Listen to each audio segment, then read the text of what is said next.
Punjabi radio USA ਸੁਣ ਰਹੇ ਸਾਰੇ ਸਰੋਤਿਆਂ ਨੂੰ ਬਲਵਿੰਦਰ ਕੌਰ ਵੱਲੋਂ ਪਿਆਰ ਭਰੀ ਸਤਿ ਸ਼੍ਰੀ ਅਕਾਲ। ਸਰੋਤਿਓ, ਪ੍ਰੋਗਰਾਮ ਖਬਰ ਤੇ ਨਜ਼ਰ ਵਿੱਚ ਹੋਣਗੇ ਸਾਡੇ ਨਾਵਲ ਤੇਜ ਪੰਨੂ ਜੀ ਦੱਸਣਗੇ ਭਾਰਤ ਵਿੱਚ ਪੰਜਾਬ ਦੇ ਵਿੱਚ ਕੀ ਕੁਛ ਵਾਪਰਿਆ। ਖਬਰਾਂ ਤੇ ਨਜ਼ਰ ਮਾਰਾਂਗੇ। ਖਬਰਾਂ ਤੋਂ ਪਹਿਲਾਂ ਧੰਨਵਾਦ ਸਾਡੇ ਸਪਾਂਸਰ ਦਾ ਜਿਨ੍ਹਾਂ ਨੇ ਇਸ ਪ੍ਰੋਗਰਾਮ ਨੂੰ ਸਪਾਂਸਰ ਕੀਤਾ, ਸਭ ਤੱਕ ਪਹੁੰਚਾਇਆ। ਗੁਰਦੀਪ ਸਿੰਘ ਬਿਰਦੀ, ਕਲੋਵ ਸਤਨਾਮ ਸਿੰਘ, ਸ਼ੇਰਗਿੱਲ ਸਲਮਾ, ਖਾਲਸਾ ਇੰਸ਼ੋਰੈਂਸ ਏਜੰਸੀ ਸੈਨੋਜੇ 4082722500 408 272 ਉਹਨਾਂ ਦਾ ਫੋਨ ਨੰਬਰ। ਮਨਜੀਤ ਸਿੰਘ ਦੀਵਾਨਾ ਪ੍ਰਜਨੋ, ਗੁਰਚਰਨ ਸਿੰਘ ਜੀ ਬੇਕਰਸਫੀਲਡ, ਧਰਮ ਸਿੰਘ ਜੀ ਸਲਮਾ। ਬਹੁਤ ਬਹੁਤ ਧੰਨਵਾਦ ਕਰਦੇ ਹਾਂ ਪ੍ਰੋਗਰਾਮਾਂ ਨੂੰ ਸਪਾਂਸਰ ਕਰਦੇ ਹੋ, ਸਭ ਤੱਕ ਪਹੁੰਚਾਉਂਦੇ। ਸਾਡੇ ਨਾਲ ਜੁੜ ਚੁੱਕੇ ਨੇ ਬਲਤੇਜ ਬਣੇ। ਸਤਿ ਸ਼੍ਰੀ ਅਕਾਲ, ਸਵਾਗਤ ਹੈ। ਮਿਹਰਬਾਨੀ ਜੀ, ਧੰਨਵਾਦ ਜੀ, ਸਤਿ ਸ਼੍ਰੀ ਅਕਾਲ। ਗੱਲ ਕਰਦੇ ਹਾਂ ਜਥੇਬੰਦੀਆਂ ਜਿਹੜੀਆਂ ਕਿਸਾਨਾਂ ਦੀਆਂ, ਉਹਨਾਂ ਨੇ ਕਿਹਾ ਕਿ ਪ੍ਰਧਾਨ ਮੰਤਰੀ ਮੀਟਿੰਗ ਸੱਦੇ। ਬਿਲਕੁਲ ਜੀ, ਜਿਹੜੀਆਂ ਜਥੇਬੰਦੀਆਂ ਨੇ ਉਹਨਾਂ ਨੇ ਇੱਕ ਤਾਂ ਤੁਹਾਡੀ ਇਹ ਗੱਲ ਆਖੀ ਹੈ ਕਿ ਜਿਹੜੀਆਂ ਬੈਠਕਾਂ ਦੇ ਬਰਾਬਰ ਪ੍ਰਚਾਰ ਮੁਹਿੰਮ ਵਿੱਢੀ ਹੈ ਸਰਕਾਰ ਨੇ, ਉਹ ਗਲਤ ਹੈ। ਜਿਹੜੀਆਂ ਜਥੇਬੰਦੀਆਂ ਇੱਥੇ ਸਿੰਘੂ ਸਰਹੱਦ ਦੇ ਉੱਤੇ ਬੈਠੀਆਂ ਨੇ, ਉਹਨਾਂ ਨੇ ਕੱਲ੍ਹ ਪ੍ਰੈਸ ਕਾਨਫਰੰਸ ਨਹੀਂ ਕੀਤੀ ਕਿਉਂਕਿ ਬਾਬਾ ਰਾਮ ਸਿੰਘ ਦਾ ਅੰਤਮ ਸੰਸਕਾਰ ਸੀ। ਬਹੁਤੇ ਆਗੂ ਉੱਥੇ ਗਏ ਹੋਏ ਸੀਗੇ, ਜਦੋਂ ਕਿ ਟਿੱਕਰੀ ਬਾਰਡਰ ਦੇ ਉੱਤੇ ਬੈਠੇ ਜਿਹੜਾ ਉਗਰਾਹਾਂ ਗਰੁੱਪ ਹੈ, ਉਹਦੇ ਆਗੂਆਂ ਨੇ ਤੇ ਕਿਸਾਨ ਮਜ਼ਦੂਰ ਸੰਘਰਸ਼ ਕਮੇਟੀ ਦੇ ਵੱਲੋਂ ਇਹ ਜਿਹੜੀ ਸੀ ਇੱਥੇ ਪ੍ਰੈਸ ਕਾਨਫਰੰਸ ਕੀਤੀ ਗਈ। ਇਹ ਪਹਿਲੀ ਪ੍ਰੈਸ ਕਾਨਫਰੰਸ ਸੀ ਇਹਨਾਂ ਜਥੇਬੰਦੀਆਂ ਦੀ ਇਸ ਸਾਈਡ ਦੇ ਉੱਤੇ ਜਿਹੜਾ ਜੀ ਉਹ ਆ ਕੇ। ਇਹ ਉਹਦੇ ਵਾਸਤੇ ਟਿੱਕਰੀ ਬਾਰਡਰ ਦੇ ਉੱਤੇ ਜਿਹੜਾ ਉਹ ਬੈਠੀਆਂ ਹੋਈਆਂ ਨੇ ਦੋਨੋਂ ਜਥੇਬੰਦੀਆਂ। ਉਹਨਾਂ ਨੇ ਇਹ ਗੱਲ ਕਹੀ ਕਿ ਜਦੋਂ ਤੱਕ ਪ੍ਰਧਾਨ ਮੰਤਰੀ ਖੁਦ ਬੈਠਕ ਨਹੀਂ ਕਰਦੇ ਇਸ ਮੁੱਦੇ ਦੇ ਉੱਤੇ ਉਹ ਕੋਈ ਗੱਲਬਾਤ ਨਹੀਂ ਕਰਨਗੇ। ਜਥੇਬੰਦੀਆਂ ਦੇ ਆਗੂਆਂ ਨੇ ਇਹ ਵੀ ਕਿਹਾ ਕਿ ਇਸ ਮਸਲੇ ਨੂੰ ਕਿਸੇ ਤਣ ਪੱਤਣ ਲਾਉਣ ਲਈ ਸੁਪਰੀਮ ਕੋਰਟ ਦੇ ਵੱਲੋਂ ਕਮੇਟੀ ਬਣਾਉਣ ਦੇ ਦਿੱਤੇ ਸੁਝਾਅ ਤੋਂ ਉਹਨਾਂ ਨੂੰ ਕੋਈ ਉਮੀਦ ਨਹੀਂ ਹੈ। ਆਗੂਆਂ ਨੇ ਦਿੱਲੀ ਨੂੰ ਘੇਰੀ ਬੈਠੇ ਕਿਸਾਨਾਂ ਦੇ ਨਾਲ ਗੱਲਬਾਤ ਨਾ ਕਰਕੇ ਪ੍ਰਧਾਨ ਮੰਤਰੀ ਨਰਿੰਦਰ ਮੋਦੀ ਦੇ ਵੱਲੋਂ ਮੱਧ ਪ੍ਰਦੇਸ਼ ਦੇ ਕਿਸਾਨਾਂ ਦੇ ਨਾਲ ਵਰਚੁਅਲ ਮੀਟਿੰਗ ਕਰਨ ਦੀ ਨਿਖੇਧੀ ਕੀਤੀ। ਇਹਨਾਂ ਨੇ ਇਹ ਵੀ ਗੱਲ ਕਹੀ ਕਿ ਅਮਰੀਕਾ ਤੇ ਹੋਰ ਦੇਸ਼ਾਂ ਦੇ ਵਿੱਚ ਫੇਲ ਹੋ ਚੁੱਕਿਆ ਸਿਸਟਮ ਜਿਹੜਾ ਉਹ ਕਿਸਾਨਾਂ ਦੇ ਉੱਤੇ ਭਾਰਤ ਦੀ ਸਰਕਾਰ ਥੋਪਣਾ ਜਿਹੜਾ ਉਹ ਚਾਹੁੰਦੀ ਹੈ। ਇਹ ਵੀ ਕਿਹਾ ਕਿ ਕੇਂਦਰੀ ਮੰਤਰੀਆਂ ਦੇ ਨਾਲ ਹੋਈਆਂ ਜਿਹੜੀਆਂ ਬੈਠਕਾਂ ਸੀਗੀਆਂ ਉਹਦੇ ਵਿੱਚੋਂ ਕੁਛ ਵੀ ਜਿਹੜਾ ਉਹ ਨਹੀਂ ਨਿਕਲਿਆ। ਔਰ ਇਹ ਵੀ ਕਿਹਾ ਕਿ ਹੁਣ ਜੇ ਗੱਲਬਾਤ ਗਾਂਹ ਤੁਰਨੀ ਹੈ ਤਾਂ ਪ੍ਰਧਾਨ ਮੰਤਰੀ ਇਹਦਾ ਸੱਦਾ ਦੇਣ ਤੇ ਪ੍ਰਧਾਨ ਮੰਤਰੀ ਗੱਲਬਾਤ ਬੈਠਣ, ਨਹੀਂ ਤਾਂ ਅਦਰਵਾਈਜ਼ ਉਹਨਾਂ ਨੇ ਇਹ ਗੱਲ ਕਹੀ ਕਿ ਜਿਹੜੇ ਬਾਕੀ ਮੰਤਰੀ ਨੇ ਉਹਨਾਂ ਦੇ ਕੋਲੇ ਕੋਈ ਪਾਵਰ ਹੀ ਨਹੀਂ ਹੈਗੀ। ਔਰ ਇਹ ਵੀ ਕਿਹਾ ਜਿਹੜੇ ਜੋਗਿੰਦਰ ਸਿੰਘ ਉਗਰਾਹਾਂ ਨੇ, ਉਹਨੇ ਕਿ ਖੇਤੀਬਾੜੀ ਮੰਤਰੀ ਨਰਿੰਦਰ ਤੋਮਰ ਦੇ ਨਾਲ ਹੋਈ ਬੈਠਕ ਦੇ ਵਿੱਚ ਛੋਟੀ ਕਮੇਟੀ ਬਣਾਉਣ ਦੀ ਤਜਵੀਜ਼ ਜਿਹੜੀ ਉਹ ਰੱਦ ਕੀਤੀ ਜਾ ਚੁੱਕੀ ਹੈ। ਜਿਹੜਾ ਸੁਪਰੀਮ ਕੋਰਟ ਦਾ ਫੈਸਲਾ ਆਇਆ ਉਹ ਵੀ ਛੋਟੀ ਕਮੇਟੀ ਦਾ। ਬਹੁਤੀਆਂ ਕਿਸਾਨ ਜਥੇਬੰਦੀਆਂ ਨੇ ਇਹ ਤਜਵੀਜ਼ ਜਿਹੜੀ ਆ ਉਹ ਮੁੱਢੋਂ ਰੱਦ ਕਰ ਦਿੱਤੀ ਆ। ਉਹਨਾਂ ਨੇ ਇਹ ਵੀ ਕਿਹਾ ਕਿ ਤਿੰਨਾਂ ਕਾਨੂੰਨਾਂ ਦੇ ਅਮਲ ਨੂੰ ਅੱਗੇ ਪਾਉਣ ਦੀ ਗੱਲ ਸਾਹਮਣੇ ਆਊਗੀ ਤਾਂ ਇਹਦੇ ਬਾਰੇ ਸੋਚਿਆ ਜਾਊਗਾ। ਪਹਿਲਾਂ ਸਰਕਾਰ ਦੇ ਵੱਲੋਂ ਇਹ ਕਦਮ ਪੁੱਟਿਆ ਜਿਹੜਾ ਦੀ ਹੋ ਜਾਵੇ, ਮਤਲਬ ਕਿ ਇਹਨੂੰ ਖਤਮ ਕੀਤਾ ਜਾਵੇ, ਉਦੋਂ ਅਗਲੀ ਗੱਲ ਜਿਹੜੀ ਜੀ ਉਹ ਕਰਾਂਗੇ। ਕਮੇਟੀਆਂ ਜਿੱਥੋਂ ਤੱਕ ਬਣਾਉਣ ਦੀ ਗੱਲ ਹੈ, ਇਹ ਕਿਸਾਨ ਆਗੂ ਤਕਰੀਬਨ ਸਮਝ ਚੁੱਕੇ ਹੋਏ ਆ ਕਿ ਕਮੇਟੀ ਜਿਹੜੀ ਜੀ ਉਹ ਬਣਾ ਕੇ ਗੱਲ ਜਿਹੜੀ ਆ ਉਹਨੂੰ ਠੰਡੇ ਬਸਤੇ ਦੇ ਵਿੱਚ ਪਾ ਦਿੱਤਾ ਜਾਊਗਾ ਵੀ ਕਾਨੂੰਨ ਜਿਹੜੇ ਆ ਉਹ ਲਾਗੂ ਰਹਿਣਗੇ, ਚਲੋ ਕਮੇਟੀ ਜਿਹੜੀ ਆ ਉਹ ਬਣਾ ਲੈਂਦੇ ਆ। ਸੁਪਰੀਮ ਕੋਰਟ ਦਾ ਸੁਝਾਅ ਵੀ ਕੁਛ ਇਸੇ ਤਰ੍ਹਾਂ ਦਾ ਜਿਹੜਾ ਹੈ ਕਿ ਜਦੋਂ ਤੱਕ ਜਿਹੜਾ ਸੁਪਰੀਮ ਕੋਰਟ ਨੇ ਇੱਕ ਗੱਲ ਜਿਹੜੀ ਨਾਲ ਆਖੀ ਸੀ ਉਸ ਮਸਲੇ ਦੇ ਉੱਤੇ ਕੇਂਦਰ ਦੀ ਸਰਕਾਰ ਜਿਹੜੀ ਆ ਉਹ ਬਿਲਕੁਲ ਚੁੱਪ ਕਰ ਗਈ ਹੈ ਕਿ ਜਦੋਂ ਜੇ ਕਮੇਟੀ ਬਣਾ ਕੇ ਗੱਲਬਾਤ ਕੀਤੀ ਜਾਂਦੀ ਹੈ ਤਾਂ ਉਦੋਂ ਤੱਕ ਇਹ ਜਿਹੜੇ ਕਾਨੂੰਨ ਨੇ ਇਹਨਾਂ ਨੂੰ ਜਿਹੜਾ ਪੋਸਟਪੋਨ ਕੀਤਾ ਜਾ ਸਕਦਾ। ਇਸ ਮਸਲੇ ਦੇ ਉੱਤੇ ਸੁਪਰੀਮ ਕੋਰਟ ਦੇ ਸੁਝਾਵਾਂ ਦੇ ਉੱਤੇ ਕੇਂਦਰ ਦੀ ਸਰਕਾਰ ਨੇ ਇੱਕ ਅੱਖਰ ਵੀ ਨਹੀਂ ਬੋਲਿਆ। ਇਹ ਕਿਤੇ ਨਾ ਕਿਤੇ ਜਿਹੜੇ ਕਿਸਾਨ ਆਗੂ ਨੇ, ਖਾਸ ਤੌਰ ਦੇ ਉੱਤੇ ਉਸ ਦਿਨ ਜਿਹੜੀ ਬਲਬੀਰ ਸਿੰਘ ਰਾਜੇਵਾਲ ਹੋਰਾਂ ਨੇ ਪ੍ਰੈਸ ਕਾਨਫਰੰਸ ਕੀਤੀ ਸੀ, ਉਹਦੇ ਵਿੱਚ ਉਹਨਾਂ ਦਾ ਜਿਹੜਾ ਇਹ ਕਹਿਣਾ ਹੈ ਕਿ ਅਸੀਂ ਸੁਪਰੀਮ ਕੋਰਟ ਦੇ ਮਸਲੇ ਦੇ ਉੱਤੇ ਕੋਈ ਟਿੱਪਣੀ ਨਹੀਂ ਕਰਨੀ ਕਿਉਂਕਿ ਅਸੀਂ ਧਿਰ ਨਹੀਂ ਉਸ ਸੁਪਰੀਮ ਕੋਰਟ ਦੇ ਵਿੱਚ ਅਜੇ, ਤੇ ਇਸ ਕਰਕੇ ਸਾਡੀ ਟਿੱਪਣੀ ਕਰਨੀ ਉਹਦੇ ਤੇ ਬਣਦੀ ਨਹੀਂ। ਇਸ ਗੱਲ ਨੇ ਕੇਂਦਰ ਦੀ ਸਰਕਾਰ ਨੂੰ ਜਿਹੜਾ ਜੀ ਉਹ ਅਚੰਭੇ 'ਚ ਪਾਇਆ। ਅਚੰਭੇ 'ਚ ਇਸ ਤਰ੍ਹਾਂ ਪਾਇਆ ਕਿ ਇਹ ਸਰਕਾਰ ਦੀ ਸੋਚ ਤੋਂ ਕਈ ਸਟੈਪ ਅੱਗੇ ਦੀ ਸੋਚ ਜਿਹੜੀ ਜੀ ਉਹ ਕਹੀ ਜਾ ਸਕਦੀ ਹੈ। ਜੇ ਇਹ ਕਿਸਾਨ ਆਗੂ ਉਸ ਦਿਨ ਕੋਈ ਟਿੱਪਣੀ ਜਿਹੜੀ ਸੀ ਸੁਪਰੀਮ ਕੋਰਟ ਦੇ ਵੱਲੋਂ ਕੀਤੀਆਂ ਗਈਆਂ ਟਿੱਪਣੀਆਂ ਦੇ ਉੱਤੇ ਕਰ ਦਿੰਦੇ ਤਾਂ ਕੇਂਦਰ ਦੀ ਸਰਕਾਰ ਨੇ ਇਹਨਾਂ ਨੂੰ ਹੱਥੋਂ ਹੱਥੀ ਬੋਚਣਾ ਸੀਗਾ ਸੁਪਰੀਮ ਕੋਰਟ ਵਾਲੇ ਮਸਲੇ ਤੇ। ਟਿੱਪਣੀ ਨਾ ਕਰਕੇ ਜਿਹੜਾ ਜੀ ਉਹ ਕੇਂਦਰ ਦੀ ਸਰਕਾਰ ਨੂੰ ਇੱਕ ਵਾਰੀ ਫਿਰ ਲਾਜਵਾਬ ਜਿਹੜਾ ਜੀ ਉਸ ਦਿਨ ਕਿਸਾਨਾਂ ਨੇ ਕੀਤਾ। ਹੁਣ ਇਸੇ ਕਰਕੇ ਕੋਈ ਮੰਤਰੀ, ਕੇਂਦਰੀ ਮੰਤਰੀ ਜਾਂ ਭਾਜਪਾ ਆਗੂ ਸੁਪਰੀਮ ਕੋਰਟ ਦੀਆਂ ਕੀਤੀਆਂ ਗਈਆਂ ਟਿੱਪਣੀਆਂ ਦੇ ਉੱਤੇ ਕੁਝ ਨਹੀਂ ਬੋਲ ਰਿਹਾ ਜੀ। ਅੱਗੇ ਗੱਲ ਕਰਦੇ ਹਾਂ, ਕੇਂਦਰੀ ਸਰਕਾਰ ਵੱਲੋਂ ਮਾਮਲਾ ਲਮਕਾਉਣ ਦੇ ਯਤਨ ਜਾਰੀ ਆ। ਦੇਖੋ, ਇਹਨਾਂ ਯਤਨਾਂ ਦੇ ਵਿੱਚ ਹੀ ਪ੍ਰਧਾਨ ਮੰਤਰੀ ਦਾ 53 ਮਿੰਟ ਦਾ ਕੱਲ ਭਾਸ਼ਣ ਜਿਹੜਾ ਉਹ ਕਿਹਾ ਜਾ ਸਕਦਾ। ਹੈਰਾਨਗੀ ਵਾਲੀ ਗੱਲ ਇਹ ਆ ਕਿ ਇੱਕ ਪਾਸੇ ਤੁਸੀਂ ਕਿਸਾਨਾਂ ਦੇ ਨਾਲ ਲਗਾਤਾਰ ਮੀਟਿੰਗਾਂ ਕੀਤੀਆਂ ਔਰ ਉਹਨਾਂ ਮੀਟਿੰਗਾਂ ਦੇ ਵਿੱਚ 9 ਚੀਜ਼ਾਂ ਜਿਹੜੀਆਂ 9 ਮੱਦਾਂ ਨੇ, 9 ਕਲੌਜ਼ ਨੇ, ਉਹਨਾਂ ਨੂੰ ਬਦਲਣ ਦੇ ਵਾਸਤੇ ਤਿਆਰ ਹੋ ਗਏ। ਜੇ 3 ਕਾਨੂੰਨ ਨੇ, 3 ਕਾਨੂੰਨਾਂ ਦੇ ਵਿੱਚੋਂ 9 ਤੁਸੀਂ ਸੋਧਾਂ ਕਰ ਰਹੇ ਹੋ ਤੇ ਫਿਰ ਤੁਸੀਂ 53 ਮਿੰਟ ਬੋਲ ਕੇ ਇਹ ਦੱਸ ਰਹੇ ਹੋ ਵੀ ਇਹ ਖੇਤੀ ਕਾਨੂੰਨ ਜਿਹੜੇ ਆ ਉਹ ਬਹੁਤ ਸਹੀ ਆ ਤੇ ਇਹ ਕਿਸਾਨਾਂ ਨੂੰ ਫਾਇਦਾ ਦੇਣਗੇ। ਸਿਰਫ ਵਿਰੋਧੀ ਧਿਰਾਂ ਦੀ ਚਾਲ ਦੇ ਵਿੱਚ ਆ ਕੇ ਕੁਝ ਲੋਕ ਜਿਹੜੇ ਆ ਉਹ ਇਹਨਾਂ ਦਾ ਵਿਰੋਧ ਕਰ ਰਹੇ ਆ। ਜੇ ਤੁਸੀਂ ਉਹਦੇ ਵਿੱਚ ਉਹਨਾਂ ਕਲੌਜ਼ ਦਾ ਜ਼ਿਕਰ ਵੀ ਨਹੀਂ ਕਰਦੇ ਜਿਨ੍ਹਾਂ ਦੇ ਉੱਤੇ ਤੁਸੀਂ ਲੀਕ ਫੇਰਨ ਨੂੰ ਤਿਆਰ ਹੋ ਗਏ ਹੋ, ਤੇ ਫਿਰ ਇਹ ਸ਼ਰੇਆਮ ਝੂਠ ਜਿਹੜਾ ਉਹ ਬੋਲਿਆ ਜਾ ਰਿਹਾ ਨਾ। 53 ਮਿੰਟ ਲੰਬਾ ਝੂਠ ਜਿਹੜਾ ਸੀ ਉਹ ਕੱਲ ਬੋਲਿਆ ਗਿਆ। ਇੱਥੋਂ ਤੱਕ ਕਹਿਤਾ ਕਿ ਜਿਹੜੀ ਸਰਕਾਰ ਹੈ ਉਹ ਤਾਂ 24 ਘੰਟੇ ਤਿਆਰ ਹੈ ਗੱਲਬਾਤ ਕਰਨ ਦੇ ਵਾਸਤੇ। ਇਹ ਵੀ ਜਿਹੜਾ ਜੀ ਕਹਿਤਾ ਕਿ ਇਹ ਜਿਹੜੇ ਕਾਨੂੰਨ ਨੇ ਇਹਨਾਂ ਨੂੰ ਬਣਾਉਣ ਦੇ ਵਾਸਤੇ ਤਾਂ ਪਿਛਲੇ 20-25 ਸਾਲ ਤੋਂ ਜਿਹੜਾ ਕੋਸ਼ਿਸ਼ਾਂ ਹੋ ਰਹੀਆਂ ਸੀਗੀਆਂ ਔਰ ਕੇਂਦਰ ਦੀਆਂ ਤੇ ਰਾਜ ਸਰਕਾਰਾਂ ਜਿਹੜੀਆਂ ਇਹਨਾਂ ਸੁਧਾਰਾਂ ਦੀਆਂ ਚਰਚਾ ਕਰਦੀਆਂ ਰਹੀਆਂ ਨੇ। ਪ੍ਰਧਾਨ ਮੰਤਰੀ ਇਹਨਾਂ ਨੇ ਇੱਥੋਂ ਤੱਕ ਕਿਹਾ ਕਿ ਖੇਤੀ ਖੇਤਰ ਦੇ ਨਾਲ ਸੰਬੰਧਿਤ ਮਾਹਰ, ਅਰਥ ਸ਼ਾਸਤਰੀ, ਪ੍ਰਗਤੀਸ਼ੀਲ ਕਿਸਾਨ ਇਹਨਾਂ ਸੁਧਾਰਾਂ ਦੀ ਮੰਗ ਕਰਦੇ ਰਹੇ ਆ।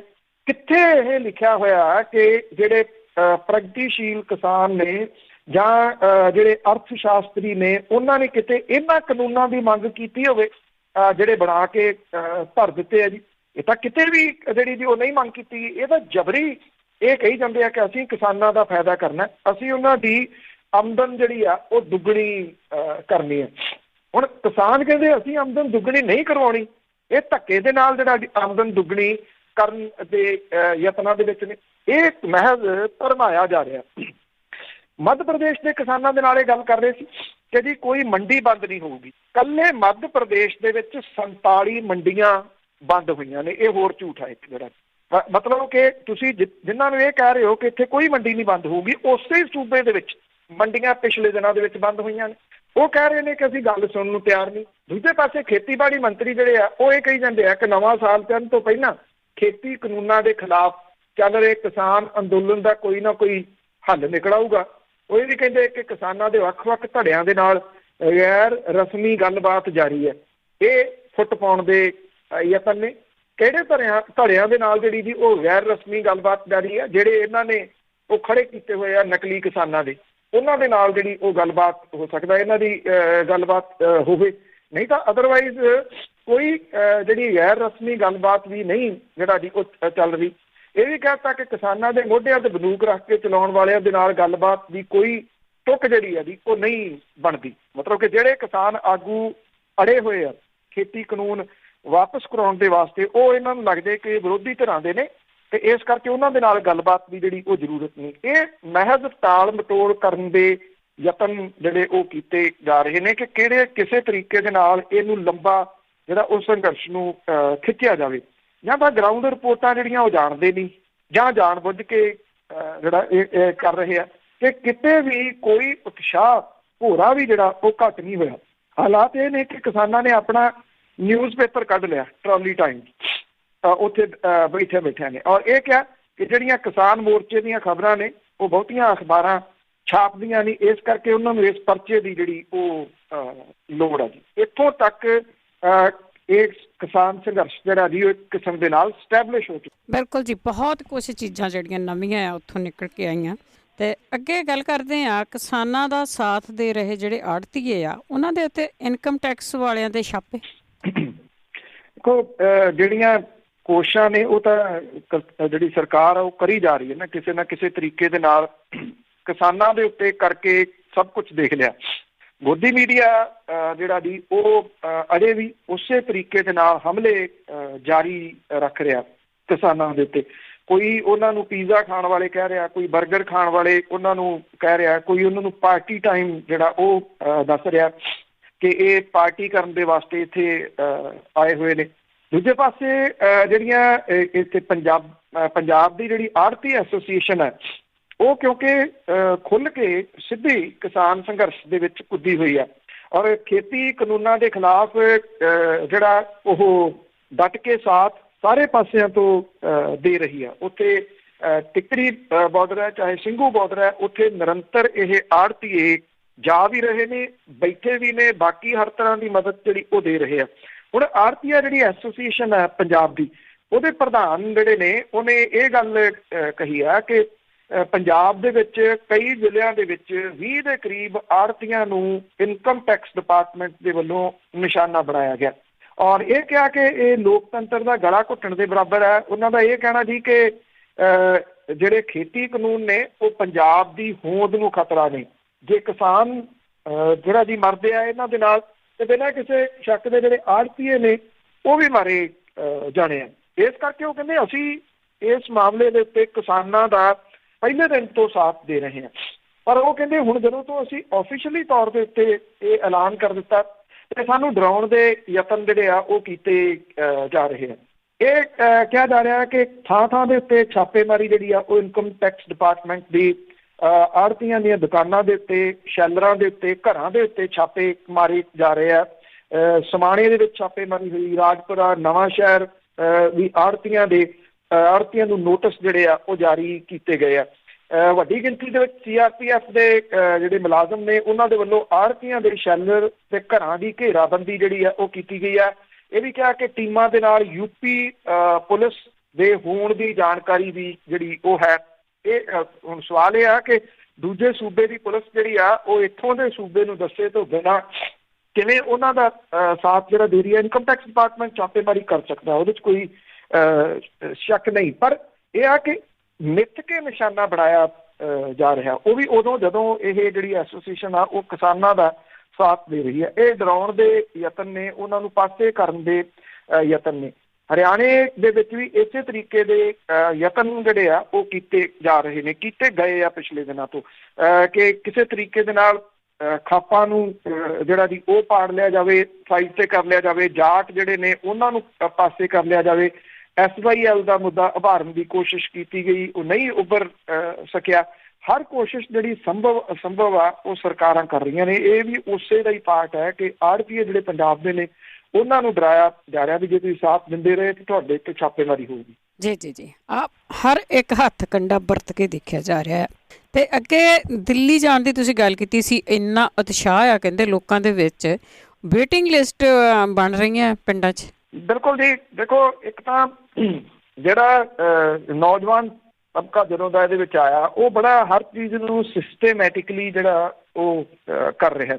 ਜਦੋਂ ਇੱਥੇ ਪੰਜਾਬ ਦੇ ਵਿੱਚ ਧਰਨੇ ਲੱਗੇ ਸੀਗੇ, ਅੱਜ ਵੀ ਜਿਹੜੇ ਉਹ ਲੱਗੇ ਹੋਏ ਨੇ ਧਰਨੇ, ਚਾਹੇ ਉਹਨੂੰ ਸੰਭਾਲਣਾ ਹੈ ਉਹਨਾਂ ਧਰਨਿਆਂ ਨੂੰ, ਕਿਹੜੀ ਪੱਤੀ ਦੇ ਵਿੱਚੋਂ ਕਿੰਨੇ ਬੰਦੇ ਇੱਕ ਦਿਨ ਜਾਣਗੇ, ਦੂਜੀ ਪੱਤੀ ਦੇ ਕਿੰਨੇ ਬੰਦੇ ਦੂਜੇ ਦਿਨ ਜਾਣਗੇ, ਉਹਨਾਂ ਦੀ ਵਾਰੀ ਕਦੋਂ ਆਊਗੀ, ਇਹ ਸਾਰੀਆਂ ਬਕਾਇਦਾ ਤੌਰ ਦੇ ਉੱਤੇ ਲਿਸਟਾਂ ਬਣਾ ਕੇ ਪਿੰਡਾਂ ਦੇ ਵਿੱਚੋਂ ਲੋਕ ਜਿਹੜਾ ਉਹ ਸਿਸਟੇਮੈਟਿਕਲੀ ਇਸ ਮੋਰਚੇ ਵੱਲ ਨੂੰ ਤੁਰੇ ਹੋਏ ਆ। ਇਹ ਬਹੁਤ ਵੱਖਰੀ ਜਿਹੜੀ ਦੀ ਉਹ ਚੀਜ਼ ਹੈ। ਨਹੀਂ ਤਾਂ ਅਦਰਵਾਈਜ਼ ਕੀ ਹੁੰਦਾ, ਇਹੋ ਜਿਹੇ ਜਿਹੜੇ ਸੰਘਰਸ਼ ਹੁੰਦੇ ਆ ਉਹਦੇ ਵਿੱਚ ਪਹਿਲੇ ਦਿਨਾਂ ਦੇ ਵਿੱਚ ਬਹੁਤ ਉਤਸ਼ਾਹ ਦਿਸਦਾ, ਲੋਕ ਵੱਡੀ ਗਿਣਤੀ ਦੇ ਵਿੱਚ ਸਾਰੇ ਹੀ ਚਲੇ ਜਾਂਦੇ ਆ।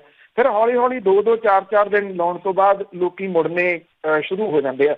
ਉੱਥੇ ਥਾਂ ਖਾਲੀ ਹੋਣੀ ਸ਼ੁਰੂ ਹੋ ਜਾਂਦੀ ਹੈ ਜਿਹੜੀ ਕਿ ਸਰਕਾਰਾਂ ਨੂੰ ਜਿਹੜਾ ਦੀ ਉਹ ਕੱਛਾਂ ਵਜਾਉਣ ਦਾ ਸਮਾਂ ਦੇ ਦਿੰਦੀ ਕਿ ਲੋਕ ਤਾਂ ਮੁੜ ਗਏ, ਹੁਣ ਨਹੀਂ ਆਉਂਦੇ ਜਿਹੜਾ ਦੀ ਇਹ। ਪਰ ਇਹਦੇ ਵਿੱਚ ਜਿਹੜਾ ਦੀ ਇਹ ਬਿਲਕੁਲ ਵੱਖਰੀ ਗੱਲ ਇਹ ਆ ਕਿ ਉੱਥੇ ਕੋਈ ਉਤਸ਼ਾਹ ਘੱਟ ਨਹੀਂ ਹੋ ਰਿਹਾ। ਜੇ ਤੁਸੀਂ ਹਾਈਵੇ ਉੱਤੇ ਦੇਖੋ ਤਾਂ ਟਰਾਲੀਆਂ ਜਿਹੜੀਆਂ ਉਹ ਵਾਪਸ ਆ ਰਹੀਆਂ ਤੁਹਾਨੂੰ ਦਿਸਦੀਆਂ ਨੇ, 4 ਵਾਪਸ ਆ ਰਹੀਆਂ ਤੇ 10 ਜਾਂਦੀਆਂ ਵੀ ਤੁਹਾਨੂੰ ਜਿਹੜੀਆਂ ਉਹ ਦਿਸਣਗੀਆਂ। ਕੰਮਕਾਰ ਨੇ ਲੋਕਾਂ ਨੂੰ ਬਹੁਤ ਦਿਨ, ਕਿਉਂਕਿ 23ਵਾਂ ਦਿਨ ਸ਼ੁਰੂ ਹੋ ਗਿਆ, ਉਹ ਲੋਕ ਵਾਪਸ ਆਉਂਦੇ ਨੇ, ਘਰਾਂ ਦੇ ਕੰਮਕਾਰ ਨੇ ਕੁਛ ਨਿਬੇੜਨੇ। ਜਦੋਂ ਉਹ ਵਾਪਸ ਆਉਂਦੇ ਆ ਤੇ ਪਿੰਡਾਂ ਦੇ ਵਿੱਚੋਂ ਫਿਰ ਜਿਹੜੇ ਜਾਣ ਵਾਲੇ ਆ ਉਹ ਪਹਿਲਾਂ ਉਧਰ ਨੂੰ ਤੁਰ ਪੈਂਦੇ ਆ। ਇਹ ਘੋਲ ਜਿਹੜਾ ਜੀ ਉਹ ਕਿਸਾਨੀ ਤੀਰਥ ਵਰਗਾ ਜਿਹੜਾ ਉਹ ਬਣਦਾ ਜਾ ਰਿਹਾ। ਪਿੰਡਾਂ ਦੇ ਵਿੱਚ ਨਵੀਂ ਕਿਸਮ ਦਾ ਮੁਕਾਬਲਾ ਜਿਹੜਾ ਜੀ ਉਹ ਚੱਲ ਰਿਹਾ। ਦਿੱਲੀ ਜਾਣ ਦੇ ਵਾਸਤੇ ਪਰਿਵਾਰਾਂ ਦੇ ਸਾਰੇ ਜੀਅ ਕਾਹਲੇ ਆ ਕਿ ਅਸੀਂ ਵੀ ਉੱਥੇ ਜਾਈਏ, ਉੱਥੇ ਬਹਿ ਕੇ ਆਈਏ, ਉਸ ਮੋਰਚੇ ਦੇ ਵਿੱਚ ਹਿੱਸਾ ਜਿਹੜਾ ਉਹ ਪਾਈਏ। ਇਹਦੇ ਵਿੱਚ ਕੋਈ ਉਮਰ ਦਾ ਤਕਾਜ਼ਾ ਨਹੀਂ, ਬਜ਼ੁਰਗ ਹੋ ਗਏ, ਮੁੰਡੇ ਹੋ ਗਏ, ਔਰਤਾਂ ਹੋ ਗਈਆਂ, ਉਹ ਸਾਰੀਆਂ ਕਾਹਲੀਆਂ ਨੇ ਕਿ ਕਿਹੜਾ ਵੇਲਾ ਹੋਵੇ ਉਹ ਵੀ ਦਿੱਲੀ ਦੇ ਇਸ ਸੰਘਰਸ਼ ਦੇ ਵਿੱਚ ਜਿਹੜਾ ਉਹ ਪਹੁੰਚਣ। ਲੋਕ ਜਿਹੜੇ ਨੇ ਉਹ ਠੰਡ ਜਿਹੜੀ ਹੈ ਇੰਨੀ ਇਸ ਵੇਲੇ ਸਿਖਰ ਦੇ ਉੱਤੇ ਹੈ, ਇਹਦੀ ਪਰਵਾਹ ਕੀਤੇ ਤੋਂ ਬਿਨਾਂ ਦਿੱਲੀ ਵੱਲ ਨੂੰ ਕੂਚ ਕਰ ਰਹੇ ਆ ਟਰਾਲੀਆਂ ਦੇ ਵਿੱਚ ਜਿਹੜਾ ਉਹ ਬਹਿ ਕੇ। ਪਰ ਜਿਹੜਾ ਜੀ ਹੁਣ ਇਹ ਕਿਹਾ ਜਾ ਰਿਹਾ ਕਿ ਲੋਕ ਵਾਰੀਆਂ ਆਪਣੀਆਂ ਉਡੀਕ ਰਹੇ ਆ। ਉਹਨਾਂ ਜਦੋਂ ਉਹ ਪੁੱਛਦੇ ਆ ਕਿ ਉਹਨਾਂ ਨੇ ਦਿੱਲੀ ਕਦੋਂ ਜਾਣਾ, ਤਾਂ ਜਿਹੜੇ ਲੋਕ ਜਿਹਨਾਂ ਲਿਸਟਾਂ ਬਣਾ ਰਹੇ ਆ ਉਹ ਦੱਸਦੇ ਕਿ ਇੰਨੀ ਤਰੀਕ ਨੂੰ ਤੁਹਾਡੀ ਵਾਰੀ ਆਊਗੀ, ਇਸ ਦਿਨ ਤੁਸੀਂ ਤੁਰਨਾ, ਕਿਉਂਕਿ ਉਸ ਦਿਨ ਜਿਹੜੇ ਉਹ ਪਿੰਡ ਦੇ ਵਿੱਚ ਲੋਕ ਕੁਛ ਵਾਪਸ ਜਿਹੜਾ ਉਹ ਆਉਣਗੇ। ਕਿਤੇ ਜਿਹੜਾ ਜੀ ਮੁੰਡਾ ਆਪਣੇ ਬਾਪ ਨੂੰ ਇਹ ਕਹਿ ਰਿਹਾ ਕਿ ਉਹ ਘਰੇ ਵਾਪਸ ਆ ਜਾਏ, ਹੁਣ ਉਹ ਜਾਣ ਦੇ ਵਾਸਤੇ ਆਪ ਜਿਹੜਾ ਉਹ ਤਿਆਰ ਹੈ ਕਿ ਵੀ ਘਰ ਦੇ ਵਿੱਚ ਕੋਈ ਇੱਕ ਜੀ ਜਿਹੜਾ ਮੇਲ ਮੈਂਬਰ ਆ ਉਹ ਰਵੇ, ਕਿਉਂਕਿ ਇਹ ਵੀ ਆਪਣੇ ਆਪ ਦੇ ਵਿੱਚ ਵੱਡੀ ਗੱਲ ਹੈ ਜਿਹੜੀ ਤੁਸੀਂ ਨੋਟਿਸ ਕੀਤੀ ਹੋਣੀ ਆ ਕਿ ਜਿਹੜੀਆਂ ਲੁੱਟਾਂ ਖੋਹਾਂ ਨੇ ਉਹ ਪੰਜਾਬ ਦੇ ਵਿੱਚ ਬਹੁਤ ਘਟੀਆਂ ਹੋਈਆਂ ਨੇ। ਨਹੀਂ ਤਾਂ ਜਿੰਨਾ ਪੰਜਾਬ ਸਰਹੱਦਾਂ ਤੇ ਜਾ ਕੇ ਬੈਠਾ, ਇੱਥੇ ਲਾਅ ਐਂਡ ਆਰਡਰ ਦੀ ਸਥਿਤੀ ਵੀ ਜਿਹੜੀ ਉਹ ਖਰਾਬ ਹੋ ਸਕਦੀ ਸੀ, ਪਰ ਉਹਨੂੰ ਵੀ ਸੰਭਾਲਣ ਦੇ ਵਾਸਤੇ ਜਿਹੜੇ ਨੌਜਵਾਨ ਪਿੰਡਾਂ ਦੇ ਵਿੱਚ ਬੈਠੇ ਆ ਅਜੇ ਉਹ ਇਹਨੂੰ ਬਹੁਤ ਸਿਸਟੇਮੈਟਿਕਲੀ ਦੇਖ ਰਹੇ ਆ। ਠੀਕਰੀ ਪਹਿਰੇ ਪਿੰਡਾਂ ਦੇ ਵਿੱਚ ਲੱਗ ਰਹੇ ਆ। ਕਈ ਪਿੰਡ ਹੈਗੇ ਨੇ ਜਿਨ੍ਹਾਂ ਦੇ ਪੂਰੇ ਪਿੰਡ 'ਚੋਂ ਹਰ ਘਰ ਦੇ ਵਿੱਚੋਂ ਇੱਕ ਦੋ ਜੀ ਜਿਹੜੇ ਆ ਉਹ ਉੱਥੇ ਦਿੱਲੀ ਦੇ ਵਿੱਚ ਬੈਠੇ ਆ, ਚਾਹੇ ਉਹ ਟਿੱਕਰੀ ਵਾਲੀ ਸਾਈਡ ਦੇ ਉੱਤੇ ਆ, ਚਾਹੇ ਸਿੰਘੂ ਵਾਲੀ ਸਾਈਡ ਦੇ ਉੱਤੇ ਆ। ਉੱਥੇ ਫਿਰ ਜਿਹੜੇ ਪਿੱਛੇ ਰਹਿੰਦੇ ਨੇ ਉਹਨਾਂ ਦੇ ਵੱਲੋਂ ਠੀਕਰੀ ਪਹਿਰੇ ਜਿਹੜੇ ਉਹ ਦਿੱਤੇ ਜਾ ਰਹੇ ਨੇ। ਕਈ ਜਿਨ੍ਹਾਂ ਦੇ ਨਿਆਣੇ 2-2, 3-3 ਨੇ, ਉਹ ਸਾਰੇ ਦੇ ਸਾਰੇ ਉੱਥੇ ਬੈਠੇ ਨੇ। ਘਰੇ ਬਜ਼ੁਰਗ ਨੇ, ਕਿਤੇ ਬਜ਼ੁਰਗ ਹੈ ਨਹੀਂ ਗੇ, ਨਿਆਣੇ ਜਿਹੜਾ ਜੀ ਉਹ ਘਰੇ ਨੇ। ਇਹ ਜਿਹੜੇ ਜੀ ਬਣੇ ਹੋਏ ਨੇ ਹਾਲਾਤ ਪਿੰਡਾਂ ਦੇ ਇਸ ਵੇਲੇ। ਔਰ ਸੂਚੀਆਂ ਜਿਹੜੀਆਂ ਇੱਧਰ ਸੰਗਰੂਰ, ਬਰਨਾਲਾ, ਮਾਨਸਾ ਸਾਈਡ ਦੇ ਉੱਤੇ ਜ਼ਿਆਦਾ ਜਿਹੜੀਆਂ ਉਹ ਬਣ ਰਹੀਆਂ ਨੇ, ਕਿਉਂਕਿ ਫਿਰ ਗੱਲ ਉਹ ਆ ਗਈ ਕਿ ਸਿਸਟੇਮੈਟਿਕਲੀ ਜਿਹੜਾ ਉਹ ਚੱਲ ਰਿਹਾ। ਇਸੇ ਕਰਕੇ 23ਵਾਂ ਦਿਨ ਜਿਹੜਾ ਜੀ ਉਹ ਸ਼ੁਰੂ ਹੋਣ ਦੇ ਬਾਵਜੂਦ ਮੋਰਚੇ ਦੇ ਵਿੱਚ ਗਿਣਤੀ ਨਹੀਂ ਘਟ ਰਹੀ, ਜਿਹਨੂੰ ਕਿ ਸਰਕਾਰਾਂ ਪਲ ਉਡੀਕ ਰਹੀਆਂ ਨੇ ਕਿ ਕਿਹੜਾ ਸਮਾਂ ਹੋਵੇ ਕਿ ਉੱਥੇ ਗਿਣਤੀ ਜਿਹੜੀ ਆ ਉਹ ਘਟੇ ਤੇ ਉਹ ਕਹਿਣ ਜੋਗੇ ਹੋਣ। ਵੇਖਿਆ ਲੋਕ ਜਿਹੜੇ ਉਹ ਵਾਪਸ ਆਉਣੇ ਸ਼ੁਰੂ ਹੋ ਗਏ। ਜਿਹੜੇ ਮੋਰਚੇ ਸਿੰਘੂ ਵਾਲਾ ਜਦੋਂ ਸ਼ੁਰੂਆਤੀ ਦੌਰ ਦੇ ਵਿੱਚ ਕੋਈ 7 ਕਿਲੋਮੀਟਰ 8 ਕਿਲੋਮੀਟਰ ਦੇ ਕਰੀਬ ਸੀਗਾ, ਉਹ ਹੁਣ 16-17 ਕਿਲੋਮੀਟਰ ਤੱਕ ਜਿਹੜਾ ਜੀ ਉਹ ਚਲੇ ਗਿਆ। ਉਹੀ ਹਾਲਾਤ ਟਿੱਕਰੀ ਵਾਲੀ ਸਾਈਡ ਦੇ ਉੱਤੇ ਵੀ ਜਿਹੜੇ ਉਹ ਬਣੇ ਹੋਏ ਨੇ ਕਿ ਟਿੱਕਰੀ ਦੇ ਉੱਤੇ ਵੀ ਜਿਹੜਾ ਇਹ ਮੋਰਚਾ ਹੈ ਉਹ ਡੇ ਬਾਈ ਡੇ ਕਿਲੋਮੀਟਰਾਂ ਦੇ ਵਿੱਚ ਹੋਰ ਲੰਬਾ ਹੁੰਦਾ ਤੁਰਿਆ ਜਾ ਰਿਹਾ। ਜੀ ਬਿਲਕੁਲ, ਵਾਕਿਆ ਹੀ ਉੱਥੇ ਉਤਸ਼ਾਹ ਨਹੀਂ ਘਟ ਰਿਹਾ।